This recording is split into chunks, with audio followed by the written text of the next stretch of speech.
শুনবি আডা, বুঝবি আরেডা, করবি ফির আরেডা, দিয়ে পরে আমাকে বিপদত ফেলাবি। কি ব্যাপার? আরো জিনিস কিছুতেই বুঝিচ্ছি না। পাশের বাসার থেকে আজকে কোনো আওয়াজই আসতেছে না। আরে কি ঝগড়া করিচ্ছে না নাকি ভাবি আবার ভাইয়ের গলা চিপ দিয়ে ভাইকে মেরে ফেলে দিল? अरे कहना क्या चाहते हो?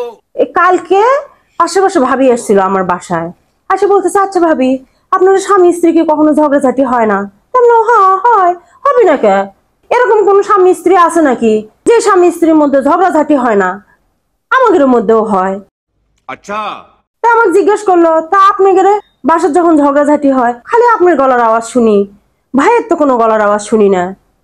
अच्छा তা আমি বললাম আমি তো ঝগড়া শুরু হওয়ার সময় খালি আমি চিল্লাই, আর ওর আমি গলা চিপ দিয়ে ধরে রাখি, এই জন্য ওর কোনো গলার আওয়াজ শোনা যায় না। আমি আমার কথা বলছি, কিন্তু আমি তো ভাইয়ের গলা চিপ দিতে বলিনি।